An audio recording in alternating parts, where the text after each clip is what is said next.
Hi, my name is Levi, and this is Unlimited Access.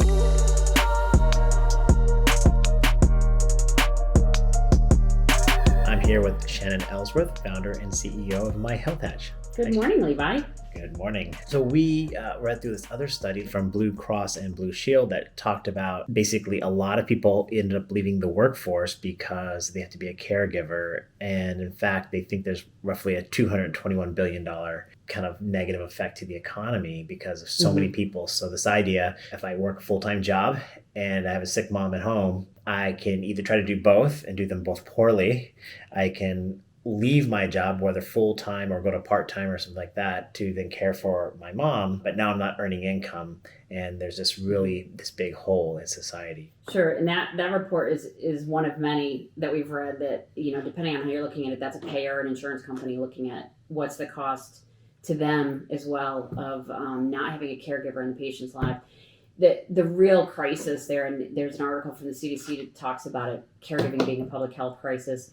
There's two things that are causing that. One is the baby boomer, people living longer lives, aging healthier, but they also have chronic illnesses, need help.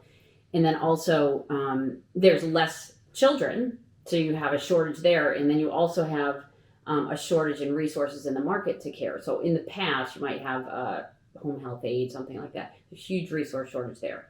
So what's happening is it's falling on the caregivers, family caregivers, that nobody really kind of foresaw this crux coming, and then COVID.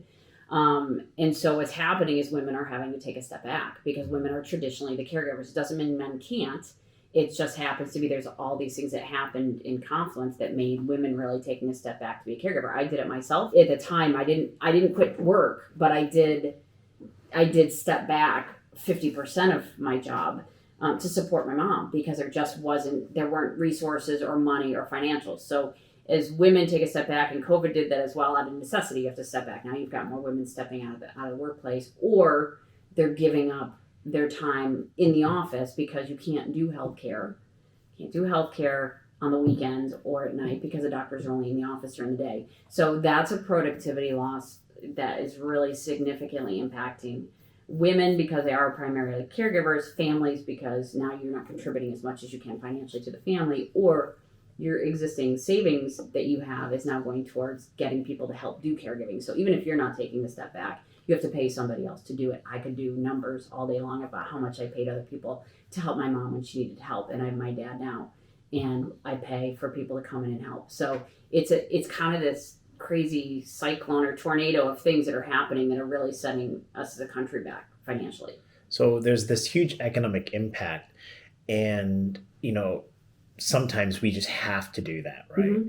But it seems to me like there's this lack of organization in it. So for example, I had to take my wife to the hospital for a normal checkup or whatever, but I just end up taking out of my normal day.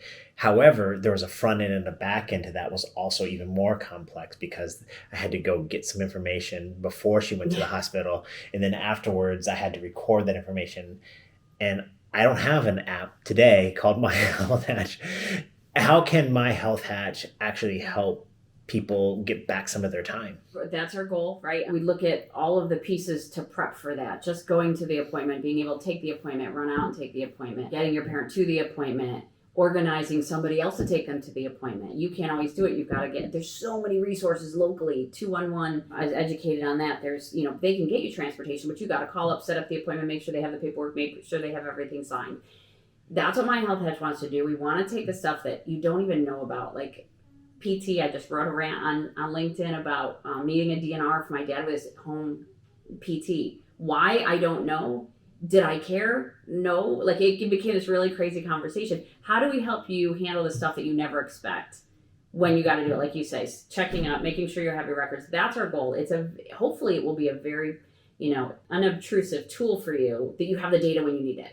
That's really what we want to do is let's give you the data when you need it. So you're only spending your time at the appointment with your wife, at the appointment talking to the doctor, making a care plan, or like in my case, hey Dad, did you do your exercises today? That's what I want my role to be. Are you getting healthy? So that's our goal with MyHealthHatch. Is there anything that can be done on a broader economic sense to help women get back into the workforce? I think we're just hitting the cusp of what people can do for caregivers and women by nature of being the caregivers in general. Apps like ours, we're pushing for getting them reimbursed. So federal government does reimbursement. If you've heard of the caregiving program where your parent can dictate who their caregiver is, the challenge with that is you have to be on Medicaid. They have to be on Medicaid in order to afford to pay that woman to be a caregiver. They don't want to just give that to family members, but they also do want to reimburse, or they want to be able to get women back into the office by giving them apps like MyHealthHatch. So what's come along in digital health in the apps is they've funded the doctors to have a lot of digital health, but now it needs to move to funding tools like MyHealthHatch. And we're not just one, there's other ones. We plan to tell everybody, hey, there's 15 apps out there for you, but how do you then afford them out of your own pocket? So that's from an economic perspective. I think employers, payers, doctors, and the federal government can all look at, hey, let's start looking at how we fund these apps, because it's proven over and over again, you're going to have a higher quality of life for the patient, lower cost for everybody, and that caregiver gets to go back to living the life that they planned, which is generally a middle-aged life. That's good. Well, again, I really appreciate all the information. We're not going to try to solve everything in today's episode or this week. Just for the viewers out there, MyHealthHatch is an app, and we're all about making sure that your health info and everything's in one place. What we believe is that people like you make better health decisions when all of your medical information is easy to access, understand, and there's ways to get educated and trained all about it. So thank you so much for watching today. We really appreciate it. Bye.